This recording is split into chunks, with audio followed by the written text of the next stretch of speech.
Hello all, welcome to toppers world. നമ്മൾ ഇന്ന് നോക്കാൻ പോകുന്നത് 8ാം ക്ലാസ്സിലെ ഇംഗ്ലീഷാണ്. പാർട്ട് 1 ടെക്സ്റ്റ് ബുക്കാണ്. ഇംഗ്ലീഷിലെ യൂണിറ്റ് 2 വിങ്സ് ഓഫ് ഹോപ്പ് ആണ് നമ്മൾ നോക്കിക്കൊണ്ടിരിക്കുന്നത്. അതിലെ 3rd chapter the day my world changed. The day my world changed എന്നുള്ളതിലെ ആക്ടിവിറ്റീസ്, അതിൻ്റെ ആൻസേഴ്സ് ആണ് ഇന്നത്തെ നമ്മുടെ ക്ലാസ്.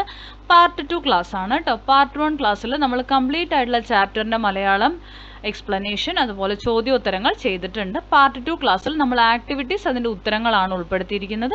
അപ്പോൾ എല്ലാവർക്കും നമ്മുടെ ക്ലാസ്സിലേക്ക് സ്വാഗതം. ക്ലാസ് തുടങ്ങുന്നതിന് മുമ്പ് നമ്മുടെ ഈ ചാനൽ ആദ്യമായി കാണുന്നവരാണ് നിങ്ങളെങ്കിൽ സബ്സ്ക്രൈബ് ചെയ്തൊന്ന് സപ്പോർട്ട് ചെയ്ത് കാണാൻ വേണ്ടി ശ്രമിക്കുക. ദ ഡേ മൈ വേൾഡ് ചേഞ്ച്ഡിലെ ആക്ടിവിറ്റീസിൻ്റെ ഉത്തരങ്ങൾ നോക്കാം. അപ്പോൾ നമ്മുടെ ചാപ്റ്റർ നമുക്കറിയാം, മലാല യൂസഫ്സായുടേതാണ് ഈ ചാപ്റ്റർ. അവരുടെ ലൈഫിലുണ്ടായ റിയൽ ഒരു ഇൻസിഡൻറ്റ് തന്നെയാണ്. ലെറ്റ്സ് റിവൈൻഡ് ആണ് ആദ്യം. അതിൽ 5 ചോദ്യങ്ങളാണ്. ആദ്യത്തെ ചോദ്യം നോക്കാം. വൈ വാസ് മലാല അറ്റാക്ക്ഡ് ആണ്. മലാല ആക്രമിക്കപ്പെടാൻ കാരണം, Malala was attacked because she was publicly speaking out for the right of education for girls. The attackers were against girls' education and wanted to silence her voice and create fear so that other girls would also stop going to school. Next, Malala and her friend Moniba have clear aspirations for their future. What are your goals or ambitions and what steps will you take to achieve them? അപ്പോൾ മലാലയ്ക്കും അവരുടെ front മോണിബയ്ക്കും ജീവിതത്തെക്കുറിച്ച് clear ആയിട്ടുള്ള aspirations ഉണ്ടായിരുന്നു, അവരുടെ ഭാവിയെക്കുറിച്ച്. നിങ്ങൾക്ക് നിങ്ങളുടെ ജീവിതത്തിൽ ഇതുപോലെ ഗോൾസും അംബിഷൻസും ഉണ്ടോ? അത് നേടിയെടുക്കാൻ നിങ്ങൾ എന്തൊക്കെ സ്റ്റെപ്സ് എടുക്കും എന്നാണ് ചോദ്യം. My ambition is to become a lawyer. ഞാനിവിടെ എൻ്റെ ഒരു ആൻസറാണ് കൊടുത്തിരിക്കുന്നത്, നിങ്ങൾക്ക് മാറ്റം വരുത്താം കേട്ടോ. എൻ്റെ അംബിഷൻ ഒരു ലോയർ ആകണം എന്നാണ്. To achieve this goal, first I will focus on my studies and get good marks, especially in the subjects I enjoy. Secondly, after completing school, I will join a good law college for higher studies and get LLB. Most importantly, I will work hard and never give up on my dream. Next, education is neither Eastern nor Western, it is human. Malala Yousafzai highlights that education transcends cultures and belongs to everyone. Why is education a universal right and how can it create a better world? Answer: it helps reduce poverty by creating more job opportunities.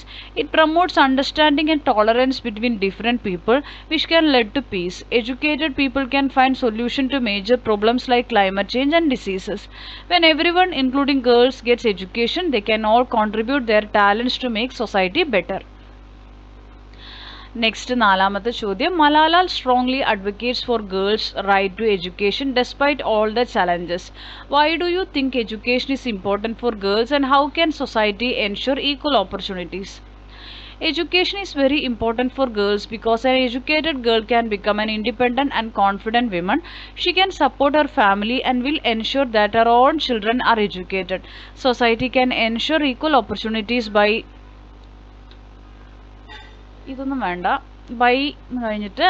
building more safe schools, especially in villages, changing old-fashioned mindsets that believe girls should only stay at home, providing financial help and scholarship to encourage poor families to send their daughters to school. 5. Malala's father promoted her education and even her activism despite the pressures of society. How does family support empower girls' education and how can parents foster the ambitions of their children? Family support is very powerful. It gives a child, especially a girl, the confidence and courage to face challenges and pursue her dreams. When a family believes in her, she starts to believe in herself. Parents can foster their children's ambition by listening carefully to their children's dream and passion, encouraging them to explore their interest instead of forcing their own choices on them, providing them with the resources they need, look like books and guidance, always being their biggest supporters and celebrating their achievements, big or small. അപ്പോൾ 5 ചോദ്യങ്ങൾ കഴിഞ്ഞു. ഇനി let's എക്സ്പ്ലോറിലെ first activity ആണ്. Activity A1ലെ A, read the news headline given below and answer the questions ആണ്. Malala Yousafzai shot nation prays for her എന്നുള്ളതാണ് headline. What information does the headline convey? അപ്പോൾ ഈ ഒരു ഹെഡിങ്ങിൽ എന്ത് ഇൻഫർമേഷനാണ് കൺവേ ചെയ്യുന്നത്? It conveys 2 main pieces of information. That Malala Yousafzai has been shot, അവർക്ക് വെടികൊണ്ടു, and that the entire nation is praying for Har recovery. മൊത്തം രാജ്യവും അവരുടെ തിരിച്ചു വരവിന് വേണ്ടിയിട്ട് പ്രാർത്ഥിക്കുന്നു. അടുത്ത ചോദ്യം, does the headline grab the readers attention how? ആ ഒരു ഹെഡ്ലൈൻ ആളുകളുടെ അറ്റൻഷൻ പിടിച്ചു പറ്റുന്നുണ്ടോ, വായനക്കാരുടെ attention? Yes, it grabs the readers attention very effectively. It uses the shocking word shot along with the name of a well-known person, Malala Yousafzai. The phrase nation praise for her shows the seriousness of the incident. Next, is the headline brief and to the point? Yes, the headline is very brief and to the point. It delivers the most important information in just 7 words. അടുത്തത് B, let's now identify a features of news headlines ആണ്. News ഹെഡ്ലൈൻസിൻ്റെ features clear and concise ആയിരിക്കണം, engaging and accurate ആയിരിക്കണം, catchy and crisp അവർ തന്നിട്ടുണ്ട്. Next, short and simple ആയിരിക്കണം, no full stops, usage of present tense. Next, the following news headlines relate to Malala's Nobel peace prize. അവർക്ക് സമാധാനത്തിനുള്ള Nobel prize ആണ് കിട്ടിയത്. Analyse the headlines and place a tick mark against the one you like the most, give reasons for your choice. ഇതിൽ ഏതിൽ വേണമെങ്കിൽ നിങ്ങൾക്ക് tick ഇടാം കേട്ടോ, എല്ലാം കറക്റ്റ് തന്നെയാണ്. ആദ്യത്തെ, activist Malala Yousafzai is honored with the Nobel Peace Prize for speaking for girls' education. Malala Yousafzai's fight for education wins Nobel Peace Prize. Malala Yousafzai gets the Nobel Peace Prize for her works to help girls to go to school. ഇപ്പോൾ ഏതിലെങ്കിലും ഒന്നിൽ tick ചെയ്യുക, അതിനൊരു explanation കൊടുക്കുക. It is catchy and concise. It uses strong and active words like fight and wins, which makes it more powerful. It clearly connects her core mission, the fight for education, with the award she received, effectively summarizing the story. Next, match the following ആണ്. അപ്പം ഞാനത് ഓരോന്ന് match ചെയ്തിട്ടുണ്ട്. ആദ്യം, India wins gold in Asian games. ഇതാണ് answer വരിക. Hangzhou, India clinched the gold medal, a gold medal at the Asian games എന്നുള്ളത്. 2, school students plan 1000 trees in city പാർക്കിൻ്റെ ആൻസർ ഇതാണ് കേട്ടോ. Pune in a remarkable initiative തുടങ്ങുന്നതാണ് right. അടുത്തത്, കൽക്കി Subramaniam, trans rights activist nominated for women of worth award. 3, അതിൻ്റെ ഉത്തരം വരുന്നത് ചെന്നൈ, കൽക്കി സുബ്രഹ്മണ്യം തുടങ്ങുന്ന വരികളാണ്. 4, മൺസൂൺ റെയിൻ / മുംബൈ സ്ട്രീറ്റ്സ് ഫ്ലഡഡിൻ്റെ ഉത്തരം വരുന്നത് ഇതാണ്, മുംബൈ എന്ന് തുടങ്ങുന്നത്. Mumbai experienced relentless monsoon rains over the past 24 hours. Okay, അപ്പോൾ കറക്റ്റായിട്ട് നമ്മൾ മാച്ച് ചെയ്തിട്ടുണ്ട്. ഓരോ ഹെഡ്ലൈൻസും ആ ന്യൂസിലേക്ക് കൊണ്ടുപോയിട്ട് മാച്ച് ചെയ്തിട്ടുണ്ട്. നെക്സ്റ്റ് വരുന്നത്, read the following leads and write a catchy headline for each one ആണ്. ഓരോന്നിനും ഹെഡ്ലൈൻ കൊടുക്കണം. ആദ്യത്തെ ന്യൂസ് എന്ന് പറയുന്നത്, fort Cochin, the fort high school celebrated a significant milestone with the inauguration of its new multi storey building തുടങ്ങുന്നതാണ് അതിൻ്റെ heading. Fort high school reaches new heights with multi storey building. രണ്ടാമത്തെ, ശാസ്താംകോട്ട തുടങ്ങുന്ന ന്യൂസിൻ്റെ, students talent shine at Sasthamcotta arts festival. 3, Kasaragod school celebrates power of language at English fest. 3 headlines നമ്മൾ കൊടുത്തിട്ടുണ്ട്. Next വരുന്നത്, imagine you are hosting a live talk show and you get the opportunity to interview Malala Yousafzai. Prepare a set of questions for the interview. You may ask questions regarding these topics. നമുക്ക് Malala യൂസഫ്സൈനെ interview ചെയ്യാൻ ഒരു അവസരം ലഭിക്കുകയാണ്. അപ്പോൾ നമ്മൾ ചോദിക്കാൻ സാധ്യതയുള്ള ചോദ്യങ്ങളാണ്.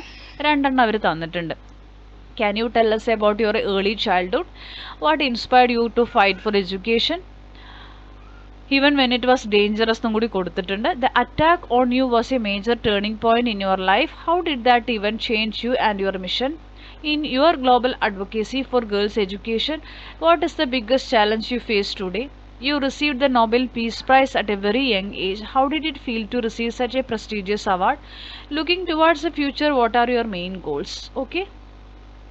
Next, now using the questions you have prepared, conduct an interview with Malala. നിങ്ങൾ ഈ തയ്യാറാക്കിയ ചോദ്യങ്ങൾ വെച്ച് മലാല യൂസഫ്സായിയുടെ കൂടെ ഒരു കോൺവെർസേഷൻ പോലെ എന്ത് ചെയ്യണം, കോൺവെർസേഷൻ അല്ല, നമ്മൾ ഒരു ഇൻ്റർവ്യൂ നടത്തുകയാണ്. അപ്പോൾ അവർ ഉത്തരവും പറയും കേട്ടോ. അങ്ങനെ അപ്പോൾ ഹോസ്റ്റ് മലാല, നമ്മൾ ഹോസ്റ്റ് മലാല ഉത്തരം പറയുന്നു. നമുക്കത് നോക്കാം. Host, today we have the honor of speaking with Malala Yousafzai, a beacon of hope and resilience in the struggle of girls' education. Let's explore her inspiring journey and her vision for a world where every girl can pursue her dreams. Welcome to our show, Malala Yousafzai. Malala, thank you so much for having me. Host, please tell us what inspired you to fight for education even when it was so dangerous. Malala, I grew up in a family that valued education. My father was a teacher and he found Kushal School founded. When I saw that girls around me were being denied the right to learn, I knew I had to speak up. I believe education is a basic human right for everyone and no one should be stopped from going to school because of fear. Host, the attack on you was a major turning point. How did that even change your mission? Malala, that day my attackers thought they could silence me and my friends, but they failed. That one bullet gave a voice to millions of girls around the world. അപ്പോൾ host ചോദിക്കുകയാണ്, you receive the Nobel peace prize at such a young age, how did it feel? Malala, I was deeply honored, but I felt the award was not just for me, it was for all those voiceless children who are fighting for their right to education. Host, finally, what is your advice to young girls around the world who are facing challenges? Malala, my advice is to believe in the power of your own voice. You do not have to wait for anyone else to bring change. Raise your voice for what is right and never ever give up. Okay? ഇതാണ് നമ്മളുടെ interview questions interview വരുന്നത്. അപ്പോൾ ഇത്രയുമാണ് ഈ ചാപ്റ്ററിലുള്ളത്. എല്ലാ ആക്ടിവിറ്റീസും നമ്മൾ complete ചെയ്തിട്ടുണ്ട്. അപ്പോൾ ക്ലാസ്സുകൾ ഇഷ്ടപ്പെടുന്നുണ്ടെങ്കിൽ ലൈക്ക് ചെയ്യുക, ഷെയർ ചെയ്യുക, സബ്സ്ക്രൈബ് ചെയ്യുക, നിങ്ങളുടെ കമൻറ്റുകൾ അറിയിക്കുക. നമ്മുടെ സബ്സ്ക്രൈബേഴ്സിന് മാത്രമേ കമൻറ്റ് ചെയ്യാൻ സാധിക്കുള്ളൂ. സബ്സ്ക്രൈബ് ചെയ്തൊന്ന് കമൻറ്റ് ചെയ്യുക, ഞങ്ങളെ സപ്പോർട്ട് ചെയ്യുക. Thank you for watching.